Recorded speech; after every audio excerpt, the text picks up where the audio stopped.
came out this morning to check the chicks and just found a gut-wrenching scene. There's nothing to be done now. Shep busted through the roof of the brooder and he killed all the ducklings, Grace's ducklings, and the chicks. Just held them down and said no, no. And he knows that he did something wrong. There's one of the chicks right there. I mean, one of the ducklings, and there's one of them right there. He was eating it. And the rest of them are like buried in here, and all of them are dead. We're just honestly like, what do we do next? Because these dogs have been an awesome part of our homestead. Now I've got to go clean out the brooder, get all the dead chicks out of it, and we have to tell the kids. I'm gonna go into the house now and tell Grace, and I'm not gonna film that because I just want to respect her emotions and privacy, and the kids are gonna be super upset, so that's that. So we told Grace and the kids, and she's just very sad. She didn't even want to go out and help clean them up. Usually she's really into, you know, helping with any farm chores, but she just said, Dad, you can take care of it. So I'm gonna go down to the barn and do the animal chores, and then we'll take care of all those dead animals. Hey sassafras, sassafras, sassafras, sassafras, sassafras. Hey baby. Shep's in here for right now. They just ate breakfast. Hey Shep, you dog, you dog, you dog.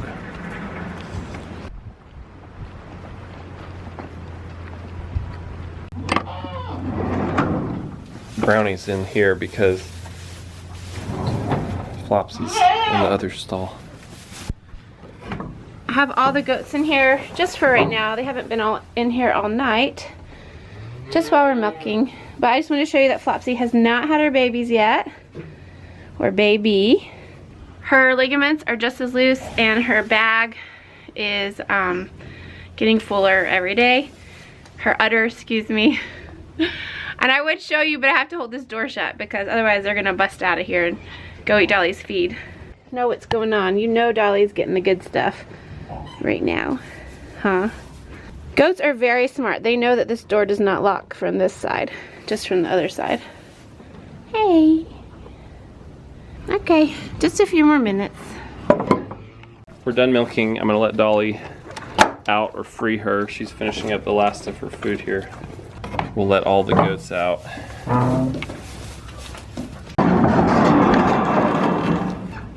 Brownie! We'll let Brownie in to nurse.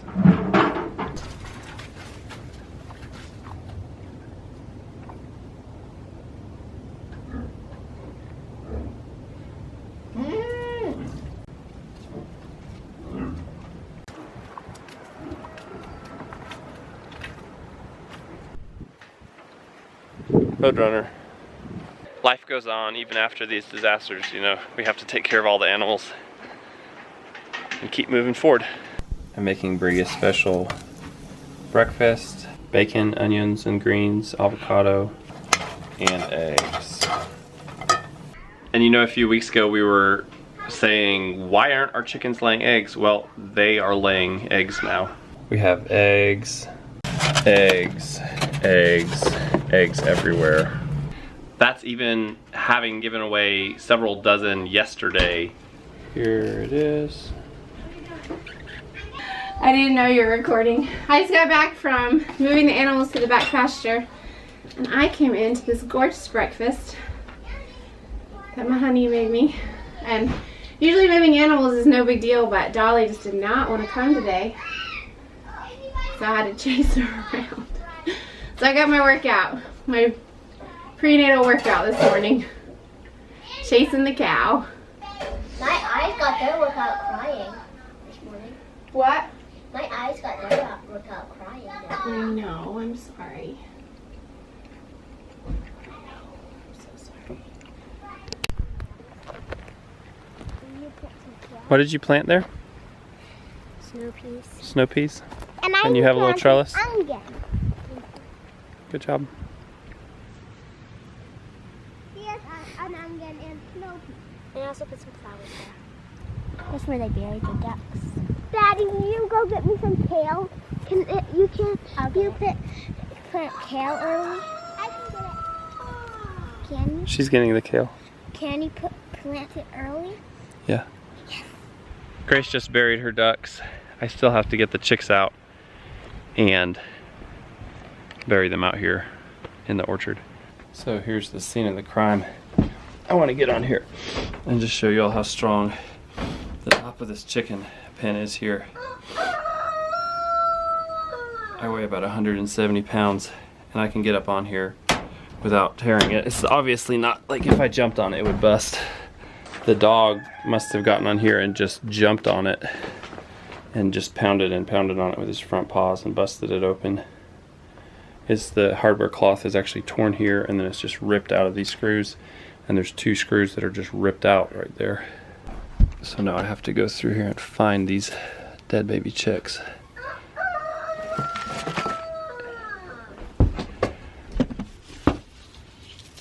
Buried in the shavings. I can't blame the dog for what he did. In the end, I think this was honestly like a series of decisions we made that led to this. I don't think it was negligence that led to it, but in the end, you know, if a dog has that prey drive and wants to kill chickens, if he can bust through your coop, I mean, it's your fault if your chickens get killed. I think honestly that the core of this problem started when we got the puppies, and they have killed some chickens along the way, and we didn't really kind of have the heart to share that every time it happened. But every single time we reprimanded the dogs, we would hold them down and say no, no, no. And we did this several times. The dogs actually, they knew they shouldn't kill chickens. And the reason I know this is because I would go out in the morning and walk around the corner of the house and see the dog who had just killed a chicken. And the dogs would like hang their heads and put their tail between their legs and like run off. And so they clearly knew that we disapproved of killing chickens, and we were very, very consistent and gentle, but just very consistent about training. No, no, no, you can't do this. I honestly think the biggest problem here is that we have the 2 of the dogs and their siblings. When we got the dogs, right when we got the puppies, they're litter mates, boy and girl. Some of you all told us in the comments of the video, like, watch out for litter mate syndrome. And we never heard of it. We decided to try to keep both dogs. And litter mate syndrome is where 2 dogs who are siblings, when they're raised together, they emotionally prioritize each other, and they don't fully join kind of the family pack of humans. And so they never take their place prioritizing you as the head of the pack, because they have most or a lot of their social needs met by each other. And I've really seen this. I've had dogs before. I've raised dogs. I've trained some dogs, and you know, never been a pro at it, but I've had way better experiences with dogs, and had dogs be much more attentive to training and much more manageable, interested in me, and just kind of joining in. Like, they would always follow me, always be with me. They would you know, pay attention when I asked them to do something. They do it. And we love Shep and Sassy, but we've been talking about this for a long time. I think we're going to get rid of one of them. I think that we're going to find a home for Shep. I think it's the best thing for the dogs. We need a dog that's responsive and that's trainable. And even if you separate them and train them, which we have, when they get back together, they literally, something that they've done before, like you call them and they come straight to you, when they're together, they don't. And Shep and Sassy went missing a couple weeks ago. And when Sassy came back, she was the best behaved dog and the most attentive dog for that time when she was here and Shep wasn't here. Of course, we wanted Shep back. We were worried about him. But in those few days when only Sassy was here, she was the best dog ever. She listened to everything. She would do what you asked her to. And then Shep comes home, and now they're a team again because they're meeting each other's emotional needs. And I really think the best thing is we're gonna get rid of one of the dogs and then really focus on the other one and try to just more fully integrate it into our family pack. Yeah, there's all kinds of other things you could say. We got the wrong breed of dog.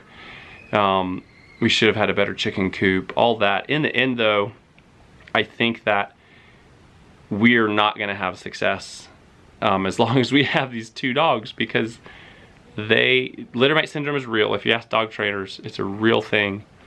So we won't just dump him off at the pound, but we are moving towards finding a good home for Shep. And I think it's for the best.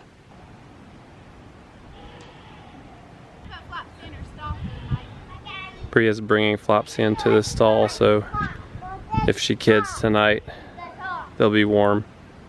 Everyone else is staying out back because it's supposed to be warm tonight and dry.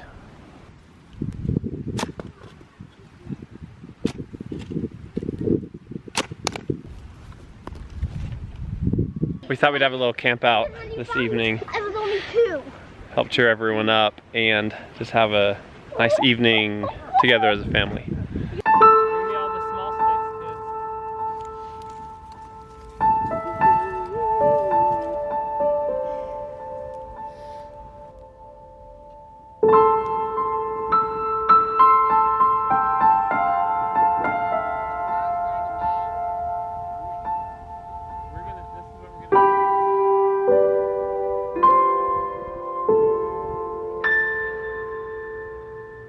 Even though our morning was really shocking and sad, and we're kind of sad at the whole situation, I would say it has been another great day on the homestead. It's been incredibly beautiful today.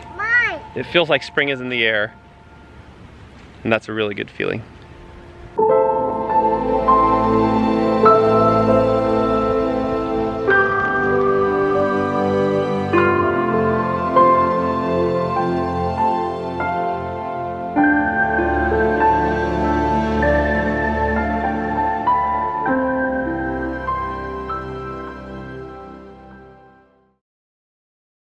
I love you, buddy. I love you. Thank you.